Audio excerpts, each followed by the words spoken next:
प्रभु का धन्यवाद करते हैं इस समय के लिए, क्योंकि परमेश्वर हमारा महान है और जब हम उसकी आराधना करते हैं तो परमेश्वर अपनी उपस्थिति को हमारे बीच में लाता है।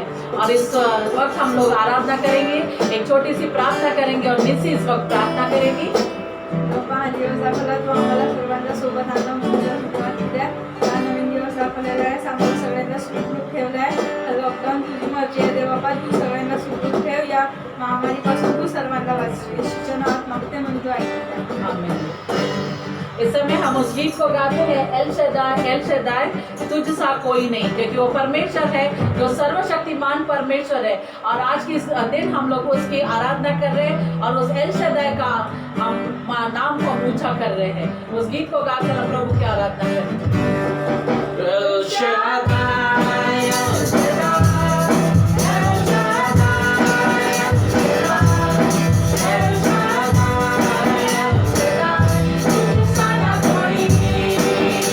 El Shaddai, El Shaddai, El Shaddai, El Shaddai, El Shaddai, El Shaddai, तुझसा ना कोई नहीं। I will never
करते हैं, जैसे हमने अभी गीत को गाया एल शदाई, वैसे हम दूसरे गीत को गाने जा रहे हैं। तूने मुझे आगे पीछे घेर रखा है, क्योंकि हमारा परमेश्वर अपनी अग्नि के द्वारा हमें प्रोटेक्ट करता है। और हम अभी विश्वास करते हैं कि इतने महीनों से हम परमेश्वर की उपस्थिति में जब है, तो प्रभु का अनुग्रह है जो हमें घेरे रखा है। और हर प्रकार के वायरस से, हर प्रकार के बीमारियों से प्रभु ने हमें बचा कर रखा है। इसलिए हम उस गीत को आनंद के साथ गाएंगे कि तूने मुझे आगे पीछे घेर रखा है और अपना हाथ मुझ पर रखे रहा है। हालेलुया।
परमेश्वर के वचन में लिखा है कि हम लोग उसके उपस्थिति से कहीं नहीं भाग सकते, उसके आत्मा से हम लोग कहीं नहीं भाग सकते।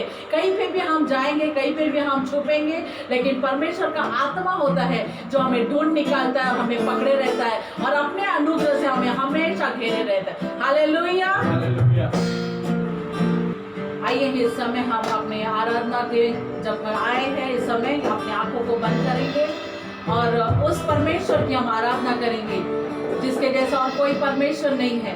और हम उस गीत को गाकर प्रभु की आराधना करेंगे कि प्रभु कोई भी नहीं है तेरे जैसा, कोई भी नहीं है तेरे आदर के योग्य, केवल तू ही महिमा और आदर के योग्य है।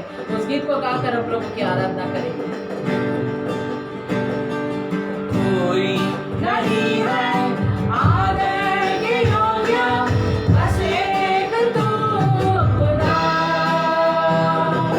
कोई नहीं है सिंहासन के योग्य, बस एक तू राजा। कोई नहीं है राजा के योग्य, बस एक तू खुदा। कोई नहीं है सिंहासन के योग्य, बस एक तू राजा। सारा आदर, सारी महिमा तुझको मिले यीशु। सारा आदर, सारी महिमा तुझको मिले यीशु। कोई नहीं है महिमा के योग्य, बस एक तू यहोवा। कोई नहीं है तेरा पवित्र, बस एक तू मसीहा। कोई नहीं है महिमा के योग्य, बस एक तू यहोवा। कोई नहीं है मेरा पवित्र, बस एक तू मसीहा। सारा आदर, सारी महिमा तुझको मिले यीशु। सारा आदर, सारी महिमा तुझको मिले यीशु। नाम यीशु का ऊंचा, नाम यीशु का ऊंचा, नाम यीशु का ऊंचा, नाम यीशु,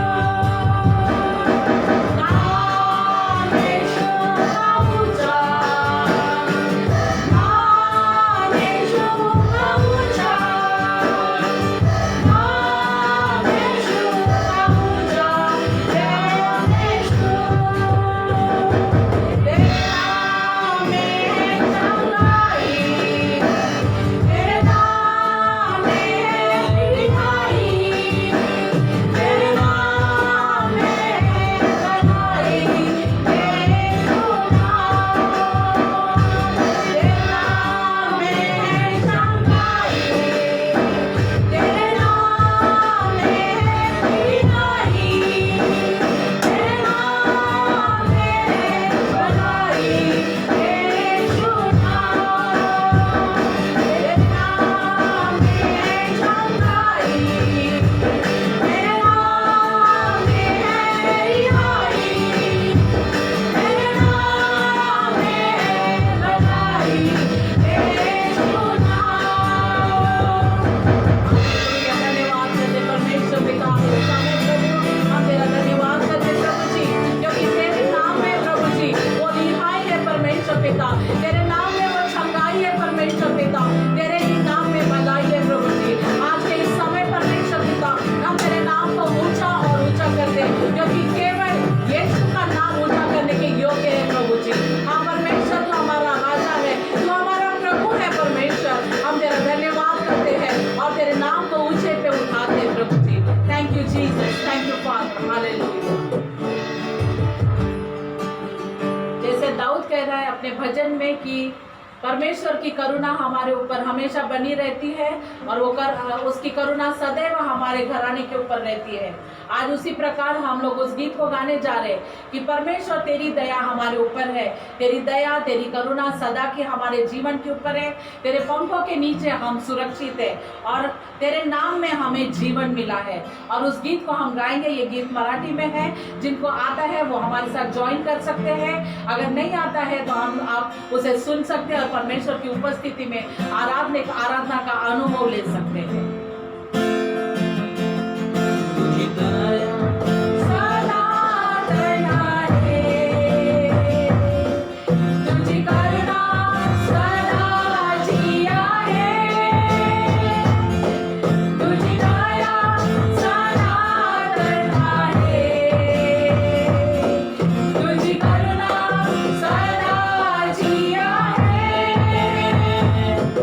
तुझ्या भक्ताकारी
परमेश्वर हमारी चिंता करने वाला परमेश्वर है मेरे प्रियो, और वो अपने मार्गों पर हमें चलाता है और उसका मार्ग हमेशा अच्छा होता है, क्योंकि जब हम उसकी योजनाओं में चलते हैं तो हमारे मार्ग हमेशा परमेश्वर सफल करता है। हम इस गीत को गाएंगे, करता हूँ मैं तेरी चिंता, तू क्यों चिंता करता है।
धन्यवाद हो आज का सुंदर दिन के लिए जो प्रभु ने हमें दिया है, और हम विशेष करके परमेश्वर को धन्यवाद देते हैं कि अब तक उसने हमें संभाले रखा, अपनी सुरक्षा में रखा, और वह हमें अपने नाम के महिमा के लिए वह इस्तेमाल करने के लिए हमें तैयार कर रहा है। हम इस समय जिस परिस्थिति में हैं, लोग डर के माहौल में जी रहे हैं, लेकिन ऐसे समय परमेश्वर अपने लोगों के साथ में अपने वचनों के द्वारा बोलना और बातचीत करना चाहता है। हम इस बात को जानते हैं कि जब हम लोग जो परमेश्वर के लोग हैं, प्रभु की उपस्थिति में रहते हैं, प्रभु के बताए हुए स्थानों में रहते हैं, तो परमेश्वर की आशीष हमारे जीवन में बनी रहती है। और इसलिए परमेश्वर के वचनों में भजन संहिता 91 उसके 6वें वचनों में हम पढ़ते हैं, न उस मरी से जो अंधेरे में फैलती है, न उस महारोग से जो दिन दोपहर में उजाड़ता है, हमें किसी भी प्रकार की हानि नहीं होगी। प्रभु का धन्यवाद हो कि प्रभु हमारे लिए अपने सुरक्षा को प्रदान करता है। लेकिन ये कब होता है मेरे प्रियो? ये किस समय में हमारे जीवन में होता है? किस प्रकार से हम उसे अपने जीवन के लिए पा सकते हैं? ये परमेश्वर के लोगों के जीवनों के द्वारा, उनके उनके साक्ष्यों के द्वारा हम देख सकते हैं। आज हम लोग प्रभु के कुछ लोगों को जिनका वर्णन इस पवित्र शास्त्र में लिखा है, उनके द्वारा हम इन बातों को सीखने की कोशिश करेंगे। हम लोग अय्यूब के जीवन के विषय में जानते हैं। अय्यूब जो परमेश्वर का जन है, अय्यूब जो परमेश्वर के भय को मानने वाला व्यक्ति, वह व्यक्ति जब उसके जीवन में एक के बाद एक परेशानी आने लगी, उसका धन संपत्ति लुट गई, उसके परिवार के बच्चे लोग उसके मर गए, उसकी पत्नी उसको कहने लगी कि तू प्रभु को दोषी ठहरा और मर जा, उसका शरीर जो बीमारी से ग्रस्त हो गया। ऐसे समय में हम अय्यूब का जीवन को जब देखते हैं तो अय्यूब के जीवन में हमें ये दिखने के लिए मिलता है, वो कहता है कि वह दिन शापित हो जब मैं अपने माँ के गर्भ में बन रहा था। वह दिन शापित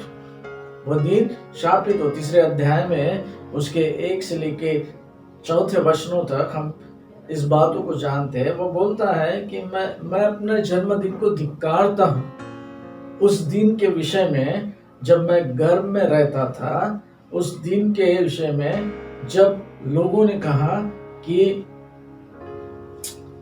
ये गर्भ ठहरा हुआ है, उस दिन के विषय में बोलता है कि वह दिन जल जाए, वह दिन अंधियारा हो जाए और उस दिन की परमेश्वर सुधि न ले। इस प्रकार से वह अपने उस दिन का स्मरण करता है कि वह दिन का धिक्कार हो, वह दिन जल जाए। इस प्रकार से वह वहां पे बोलता है। और 5वें वचन में वो बोलता है कि अंधियारा और मृत्यु की छाया उस पर रहे, अंधियारा और मृत्यु की छाया उस पर रहे और बादल भी उस पर छाए रहे और वह दिन का अंधेरा कर देने वाली चीज उसे ठहरा है। एक भयानक वर्णन अय्यूब अपने उस जीवन के विषय में कहता है। एक ऐसा वर्णन वो कर रहा है कि वो सारा समय अंधकार में हो जाए, वो सारा समय डर में रह जाए। और इसलिए कि उसके जीवन में जो घटना हुई, उस घटना के द्वारा वो विचलित हुआ।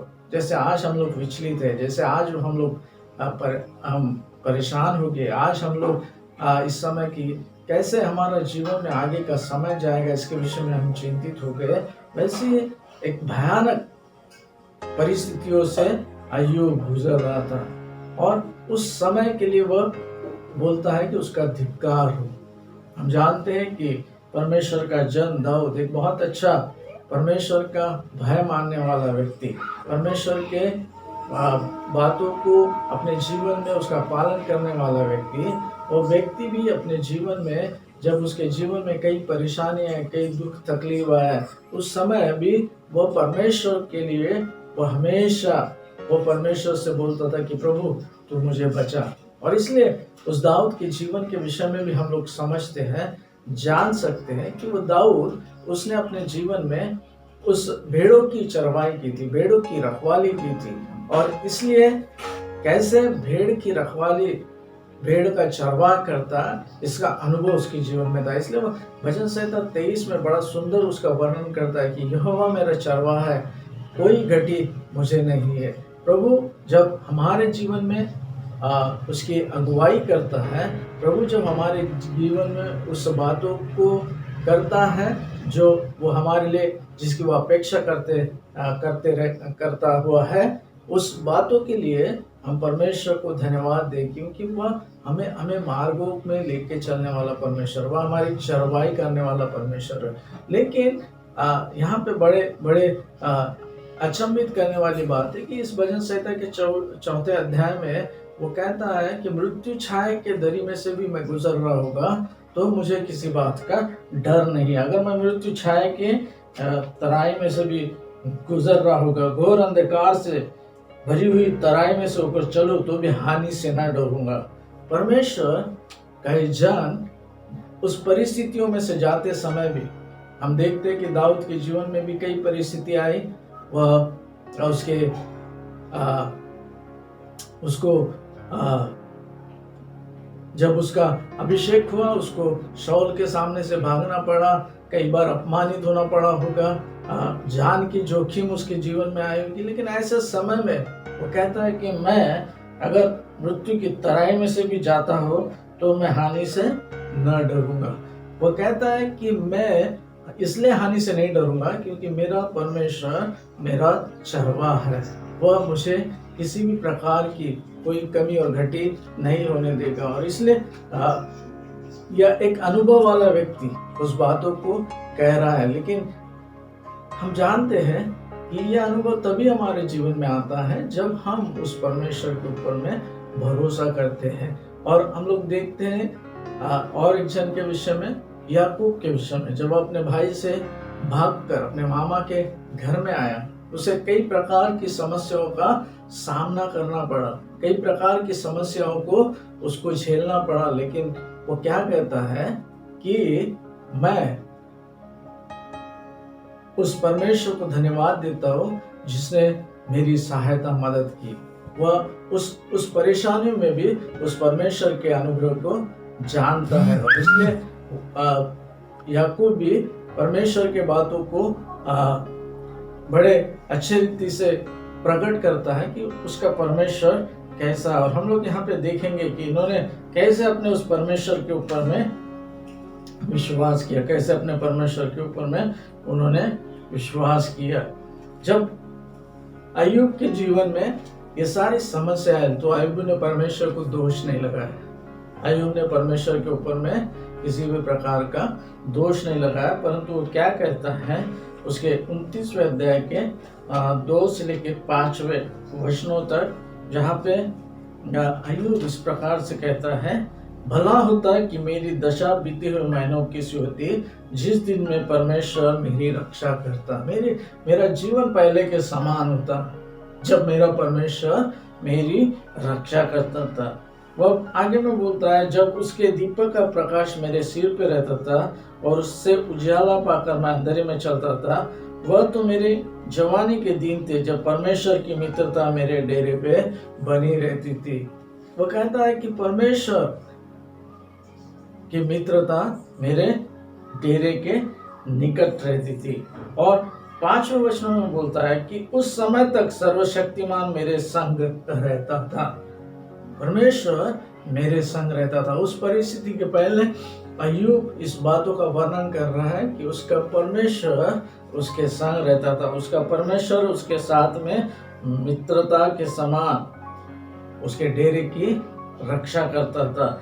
वो परमेश्वर उसके संग संग रहता था। ऐसे परमेश्वर के ऊपर में अय्यूब का विश्वास था। इसलिए वह परिस्थितियों को न देख रहा था। उस परिस्थितियों में वो विचलित जरूर हुआ था, लेकिन वह जानता था कि इसका परमेश्वर उसको जरूर उसकी सहायता मदद करेगा। ऐसा विश्वास हर विश्वासी के जीवन में आना चाहिए, होना चाहिए। और इसलिए हम लोग हमेशा ध्यान में रखें कि हम लोग का विश्वास कभी कमजोर न होना चाहिए। हम लोग विश्वास से कभी डगमगाना नहीं चाहिए, चाहे परिस्थितियां किस भी प्रकार की क्यों न हो। हमको परमेश्वर का भय अपने जीवन में मानते हुए परमेश्वर के बातों पर विश्वास करना चाहिए। उसी प्रकार से हम याकूब के जीवन के द्वारा भी हम कुछ बातों को सीख सकते हैं। याकूब जब अपने भाई के डर से, जब वो भाई उसका घात करने की सोच रहा था, उस समय वह अपने भाई के डर से वह अपने मामा के गांव उसको उसके माता पिता ने भेजा ताकि वो वहाँ पे रहे। और जब याकूब उस स्थान के लिए प्रस्थान किया है, याकूब उस स्थान के लिए जब गया और वह अपने मामा से मिलता है, और उस समय मामा उसको कुछ काम देता है ताकि वो काम करे और उसका वो मुबदला पाए। और हम लोग देखते हैं कि याकूब अपने मामा की यहाँ विश्वास योग्यता के साथ में काम कर रहा था, और उसके मामा ने अपने दोनों बेटियों के बदले उसके 7-7 साल उसकी सेवा करवाई। और बाकी उसके जो जानवर थे, भेड़ बकरियां थी, उसके लिए भी उसने अलग से उसका अपनी मेहनत दी। और क्या हुआ कि जो उसका मामा लाबान, वो क्या कर रहा था कि उसने उसके साथ में कई बार धोखाधड़ी की, कई बार धोखा दिया उसको, उसका बदले में उसको धोखा दिया। लेकिन याकूब अपने परमेश्वर के पर भरोसा करता था, और पवित्र शास्त्र में उसके विषय में लिखा है कि याकूब ने उस परमेश्वर के ऊपर में, जो सर्वशक्तिमान परमेश्वर है, जिसने सारे सृष्टि का निर्माण किया, उस परमेश्वर के ऊपर में वह बोलता है, जब इन सारी समस्याओं को उसके जीवन में गुजरने के बाद जब परमेश्वर के ऊपर में उसने भरोसा रखना शुरू किया था, परमेश्वर के ऊपर में विश्वास रखना शुरू किया था, उस परिस्थिति को उसने कभी अपने जीवन में उसने आने के विषय में, जो परिस्थिति आई उसके विषय में उसने नहीं सोचता था, वह सिर्फ अपने परमेश्वर के विषय में सोचता था, और वो परमेश्वर उसकी हर समय सहायता मदद करता था। और इसलिए उत्पत्ति की किताब में 31वें अध्याय में उसके उस विश्वास के विषय में हम देखते हैं, जहाँ पे परमेश्वर याकूब से बातचीत करता है और वह बोलता है कि तू अपने पितरों के घर वापस अपनी जन्मभूमि पे लौट जा, और वहां पे मैं तेरे संग रहूंगा। एक वाचा परमेश्वर हमेशा उन लोगों के साथ में बांधता है जो उसके लिए विश्वास योग्य है, जो उसके भय को मानते हैं, जो उससे प्रेम करते हैं। और याकूब ने जब वह अपने घर से अपने उस मामा के गांव में वो जब निकला था, उस समय उसने परमेश्वर से वाचा बांधी थी। जब उसने उस स्थान को, जहाँ पे उसने उस स्थान का अभिषेक किया, जहाँ पे उसने स्वर्गदूतों को स्वर्ग से उतरते हुए चढ़ते हुए देखा था, उस स्थान में उसने कहा कि ये परमेश्वर का घर है, ये परमेश्वर के स्थान है। और वहाँ पे उसने परमेश्वर से वाचा बांधी थी कि अगर तू मुझे खाने के लिए रोटी, पहनने के लिए कपड़े और मेरी यात्रा को सफल करेगा, तो जो कुछ भी मुझे प्राप्त होगा उसका मैं दशमांश तुझे दूंगा।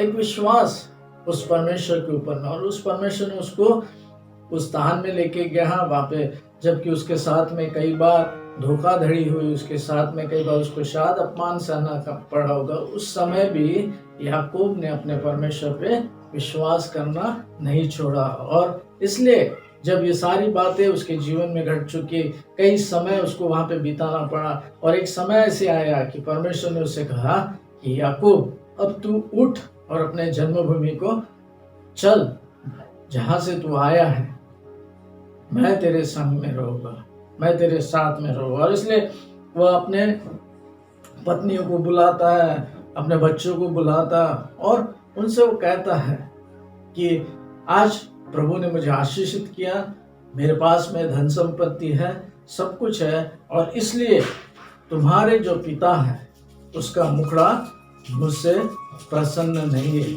उसका मुखड़ा मुझसे प्रसन्न नहीं है। और इसलिए वो क्या बोलता है 5 वचनों में, तुम्हारे पिता के मुखड़े से मुझे समझ पड़ता है कि वह तो मुझसे पहले की नाई अब नहीं देखता, पर मेरा पिता का परमेश्वर मेरे संग है। जिस परमेश्वर के विषय में वो कह रहा है कि वो पिता का परमेश्वर मेरे संग में है, एक विश्वास है उसके जीवन में कि मेरे पिता का परमेश्वर, जिसने मेरे पिता से वाचा बांधी, जिसने मेरे नाना से वाचा, मेरे दादा से वाचा बांधी, वो परमेश्वर मेरे साथ है। वो पिता वो कहता है कि मेरा पिता का परमेश्वर वो मेरे साथ है। और वो आगे में बोलता है कि मैंने तो अपनी सेवा ईमानदारी के साथ में तुम्हारे पिता के साथ में की है। तुम्हारे पिता को मैंने अपनी सेवा पूर्ण ईमानदारी के साथ में की। मैंने कभी उसका एक पशु भी मार के नहीं खाया। वो जो कुछ उसका था मैंने उसको दिया, लेकिन उसने क्या किया, उसने मुझसे छल किया और मेरी मजदूरी को 10 बार बदल दिया छल करके। हम सोच सकते हैं कि एक मनुष्य परिश्रम कर रहा है, उसका मुबदला उसको मिलना चाहिए, लेकिन क्या हो रहा है, उस मुबदले का उसके जीवन में उसको छल मिल रहा है। और ऐसे समय में याकूब किसी भी प्रकार से निराश नहीं हो रहा है, और इसलिए वो क्या बोलता है, परंतु मेरे परमेश्वर ने उसको मेरी हानि करने नहीं दिया। एक अद्भुत विश्वास याकूब का जीवन में अपने परमेश्वर के प्रति है कि उस परमेश्वर ने उसको मेरी हानि करने नहीं दिया। हमारा परमेश्वर जिसके विषय में वचनों में लिखा है कि वह हमारी रक्षा करता है, वह हमें चंगाई देता है, वह हमारी सुधि लेता है, वह हमारे कठिन परिस्थितियों में हमारे साथ में चलता है। कई प्रभु के नामों को हम लोग जानते हैं और ये नाम प्रभु के वास्तव में हमारे जीवन के लिए एक आशीषों को ले आते हैं। ये तब होता है मेरे प्रियो जब हम लोग उस परमेश्वर के ऊपर में विश्वास करते हैं, उस परमेश्वर के ऊपर में हम भरोसा करते हैं। उस प्रकार दाऊद के विषय में भी हम लोग जान सकते हैं। दाऊद भी अपने जीवन के उन परिस्थितियों के बारे में जानता है। दाऊद कहता है भजन संहिता 22 उसका 9 और 10 में, परंतु तू ही ने मुझे गर्भ से निकाला जब मैं दूध पीता बच्चा था। तू ही ने मुझे गर्भ से निकाला जब मैं दूध पिया हुआ बच्चा था, तभी से तूने मुझे तुझ पे भरोसा रखना सिखलाया है। परमेश्वर अपने बच्चों को अपने ऊपर भरोसा करना सिखलाता है, बताता है। आज हमारा परमेश्वर वही कार्य कर रहा है इस परिस्थितियों में। तो कहता है कि मुझ पे भरोसा करो, मैं तुम्हारे लिए सारी चीजों को ठीक ठाक कर दूंगा। मुझ पे भरोसा करो, मेरे वचनों को, जिसके विषय में मैं कहता हूँ कि मेरा वचन जो तुम्हारे लिए जीवन का काम करता है उस पर भरोसा करो। और इसलिए दाऊद बोलता है कि मैं गर्भ से जब निकाला गया और जब मैं दूध पीता बच्चा था, तभी से मुझे भरोसा करना सिखलाया। मैं जन्मते ही तुझ पे छोड़ दिया गया है, मैं जन्म होते ही तुझ पे छोड़ दिया गया है। शायद हो सकता है कि उस समय कुछ परिस्थिति होगी और दाऊद को उसके माता पिता ने परमेश्वर के हाथों में उसे छोड़ा होगा। और माता के गर्भ से तू मेरा ईश्वर है। हम लोग जानते हैं कि मैं और आप इस संसार में किसी मिस्टेक से नहीं आए, किसी गलती के कारण है, लेकिन ये परमेश्वर की योजना है, परमेश्वर की इच्छा है कि हम इस समय इस संसार में इस वर्ष 2020 में हम अपने जीवन को देख सके। हमारा जन्म इस सदी में होने के लिए परमेश्वर की योजना थी और हम सभी अपने माँ के गर्भ से ही अपने परमेश्वर के द्वारा जाने गए। और इसलिए प्रभु का धन्यवाद हो कि प्रभु ने हमको अपना उद्धार दिया है। प्रभु का धन्यवाद हो कि प्रभु ने हमें अपने नाम से बुलाया है। और वो इसलिए प्रभु कहता है मेरे प्रियो कि प्रभु की इच्छा और योजना मेरे और आपके जीवन के प्रति है। और ये समय है जब हम परमेश्वर के लोगों का विश्वास अपने अंदर में निर्माण करें। हम परमेश्वर के उन लोगों के समान अपने जीवन को इस परिस्थिति में भी हमारा भरोसा हम अपने उस जीवते परमेश्वर के ऊपर में रखें, जो हमसे प्रेम करता है, जो हमारी सहायता मदद करता है। और इसलिए मेरे प्रियो ये समय जो हमारे लिए दिया गया है, क्योंकि हो सकता है कि जब हम लोग इस संसार में रहते होंगे, कई समय में हमने कहा कि मेरे पास में अभी समय नहीं है परमेश्वर की बातों को करने का, मेरे पास में समय नहीं है पर प्रभु की प्रार्थना करने का। लेकिन ये मौका हमारे जीवन में प्रभु ने शायद उस अनुग्रह के द्वारा लेके आया था कि हम सीखे प्रभु के द्वारा कि हमारा प्रभु कितना अद्भुत परमेश्वर, हमारा प्रभु कितना अच्छा परमेश्वर है। और इसलिए हम लोग प्रभु के लोगों के जीवनों के द्वारा भी इन समय में हम याद करें कि उन्होंने अपने जीवन के परिस्थितियों में कैसे अपने परमेश्वर के ऊपर में अपना भरोसा रखा। विपरीत परिस्थिति, शायद ऐसी परिस्थितियां मेरे और आपके जीवन में नहीं आई होंगी, लेकिन ऐसे परिस्थितियों को भी परमेश्वर ने उनके जीवन में आने के बाद में भी उनको ये विश्वास दिलाया कि वो उनके साथ में। और इसलिए वो गवाही देते हैं कि हमारा परमेश्वर हमारे इस समय में भी हमारे साथ में है, वह हमें संभालता है, वह हमारी सहायता मदद करता है। और इसलिए मेरे प्रियो इस समय है जैसा दाऊद विश्वास के साथ अपने परमेश्वर के विषय में कहता है कि यहोवा मेरा चरवाहा, मुझे कोई घटी नहीं है। अनुभव हमारे जीवन में प्रभु के बातों को भरोसा करने के लिए हमें सिखाता है। और ये समय है मेरे प्रियो कि इस विपरीत परिस्थिति में हम अपने परमेश्वर पे भरोसा करें। प्रभु आपको आशीष दे, प्रभु आपकी सहायता और मदद करे।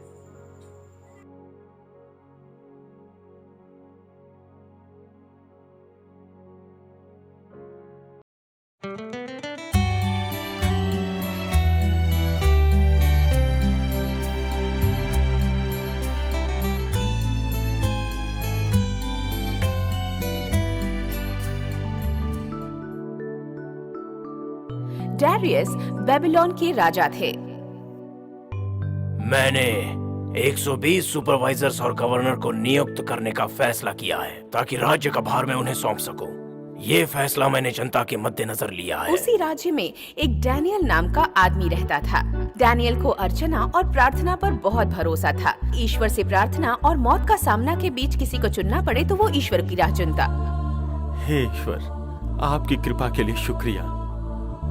डैनियल को प्रार्थना करना बहुत पसंद था। उसको आदत थी कि वो ईश्वर से दिन में 3 बार प्रार्थना करता। उसे प्रार्थना से कोई दूर नहीं रख पाता। राजा डैरियस ने डैनियल के बारे में सुना। फिर एक दिन 120 सुपरवाइजर्स और गवर्नर को संभालने का दायित्व मैं डैनियल और 2 व्यक्तियों पर सौंपता हूँ। जब बाकी दोनों व्यक्तियों ने ये सुना तो उन्हें ये पसंद नहीं आया। डैनियल बहुत मेहनत करता और बाकी दोनों से बेहतर काम करता। मैं डैनियल के काम से बहुत खुश हूँ, इसलिए मैं उसे इस राज्य का कारभार संभालने का दायित्व देता हूँ। हमें इस डैनियल का कुछ करना ही पड़ेगा। वो हमारे राजा के कुछ ज्यादा ही करीब होता जा रहा है। उसे रास्ते से हटाना ही होगा। हम उसकी गलतियां सबके सामने लाएंगे, फिर राजा उसे उठाकर बाहर फेंक देंगे। उन्होंने बहुत कोशिश की, लेकिन उन्हें डैनियल के काम में कोई गलती नजर नहीं आई, क्योंकि डैनियल जो भी करता बड़ी ईमानदारी और ध्यान लगाकर करता। महीने गुजर गए। अब तक हम डैनियल के किसी काम को गलत नहीं साबित कर सके। मेरे पास एक तरकीब है। वो दिन में 3 बार प्रार्थना करता है, जो हर कोई जानता है। क्यों ना उसके धर्म को ही उसके खिलाफ इस्तेमाल किया जाए। बहुत बढ़िया तरकीब है। हमें बड़ी सूझबूझ के साथ उस डैनियल का अंत करना होगा। उन्होंने सोचा और एक षड्यंत्र तैयार किया। वो दोनों राजा डैरियस के पास आए और कहा, राजा डैरियस, आप जुग जुग जिए। हम एक ऐलान करवाना चाहते हैं जो हमें लगता है हमारे लिए फायदेमंद होगा। क्या है वो? जरा करीब आओ और हमें समझाओ। आपके राज्य में जो कोई भी है, सारे सुपरवाइजर, सारे गवर्नर, लेफ्टिनेंट गवर्नर और बाकी सारे अधिकारी चाहते हैं कि 30 दिनों तक आपके अलावा कोई और ईश्वर से प्रार्थना ना करे। हमारा अनुरोध है कि आप ऐसा ऐलान करवाएं। हमें लगता है कि ये बिल्कुल सही होगा। अगर किसी ने आपकी बात का उल्लंघन किया और ईश्वर से कुछ मांगा तो उसे शेर की गुफा में डाल दिया जाए। तुम्हारा प्रस्ताव स्वीकार है और मैं जल्द ही प्रमाण पत्र पर दस्तखत कर दूंगा। ये एक कानून बन गया जो कोई बदल नहीं सकता था।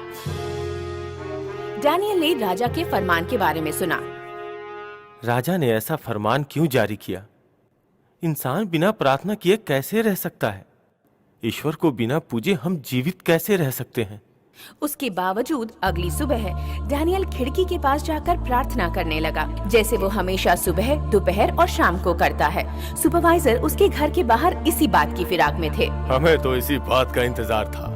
इसने कानून तोड़ दिया। ये डैनियल का आखिरी दिन है। हम अपने प्लान में कामयाब हो गए। वो सीधे राजा के पास गए। हे महाराज, आप जुग जुग जिए। आपने एक फरमान जारी किया था जिसमें 30 दिनों तक कोई भी ईश्वर से प्रार्थना नहीं कर सकता था, और अगर हम में से किसी ने भी इस नियम को तोड़ने का उल्लंघन किया तो उसे शेर की गुफा में फेंक दिया जाएगा। है ना मेरे राजा? एक आदमी ने कानून का उल्लंघन किया है। हमने आज सुबह डैनियल को प्रार्थना करते देखा। उसने आपके और आपकी आज्ञा की अवहेलना की है। जब राजा ने ये बात सुनी तो उन्हें बहुत दुख हुआ। मुझे लगता है ये कोई तरकीब है। वो तो बेचारा सज्जन इंसान है जो ईमानदारी से मेरी सेवा कर रहा है, पर मैं उसके साथ ही नाइंसाफी कैसे कर सकता हूँ? राजा पूरी रात यही सोचते रहे कि उसे इस दुविधा से कैसे बचाया जा सकता है, पर कोई उपाय नहीं मिला। अगले दिन सुपरवाइजर्स वहां आए। वो फैसले की अपेक्षा में थे। राजा के पास और कोई रास्ता नहीं था सिवाय इसके कि वो डैनियल को शेर की गुफा में डाल दे। डैनियल को बुलाया गया। कहिए मेरे महाराज, मैं आपके सामने हाजिर हूँ। मुझे यहाँ क्यों बुलाया गया है? जिस ईश्वर की तुम पूजा करते हो वो तुम्हें इस संकट से बचाए। राजा ने अपने दिल पर पत्थर रखकर फैसला सुनाया। मेरे बनाए कानून को तोड़ने के जुर्म में मैं डैनियल को शेर की गुफा में डालने की इजाजत देता हूँ। यही मेरा फैसला है। फिर राजा का सैनिक डैनियल को गिरफ्तार करके शेर की गुफा के पास ले गया और उसे गुफा में धकेल दिया, जहाँ खूंखार, गुर्राते, खतरनाक शेर मौजूद थे। इस गुफा को पत्थर से बंद कर दिया जाए और शाही मोहर लगा दो ताकि कोई डैनियल को बचाने की कोशिश न कर सके। ये मैंने क्या कर दिया? मैंने डैनियल के साथ नाइंसाफी की है। उस रात राजा पूरी रात सो नहीं पाए। अगले दिन जैसे ही सुबह हुई, जैसे ही सूरज की किरणें धरती पर पड़ी, राजा शेर की गुफा की तरफ चल दिए। डैनियल ईश्वर का सच्चा भक्त है। क्या ईश्वर ने अपना फर्ज निभाया? क्या उन्होंने तुम्हें शेर से बचाया? डैनियल, क्या तुम ठीक हो? Daniel, Daniel. हे महाराज, आप जुग जुग जिए। ईश्वर ने अपने फरिश्ते को यहाँ भेजा था ताकि शेर मुझ पर पूरी रात हमला नहीं कर सके। ईश्वर ने मुझे बचाया ताकि आपको पता चल सके कि मैं बेगुनाह हूँ और मैंने ईमानदारी से आपकी सेवा की है। महाराज, आप मेरा विश्वास करते हैं? राजा बहुत खुश थे। मैं हुक्म देता हूँ कि डैनियल को अभी और इसी वक्त गुफा से बाहर निकाला जाए। डैनियल को बाहर निकाला गया और उस पर एक खरोंच तक नहीं आई थी। वो दो लोग जिन्होंने डैनियल पर आरोप लगाए थे, उन्हें पकड़कर मेरे सामने लाओ। हम मुसीबत में पड़ गए हैं। राजा हमारे साथ क्या करेंगे? उन्हें राजा के सामने पेश किया गया। मैं हुक्म देता हूँ कि इन्हें शेर की गुफा में डाल दिया जाए। शेर अपने शिकार को जाने नहीं देना चाहते थे। राजा ने इस बार एक नया फरमान जारी किया। हर वो इंसान, स्त्री या पुरुष जो भी इस दुनिया में है, उसे ईश्वर को पूजने का पूरा हक है।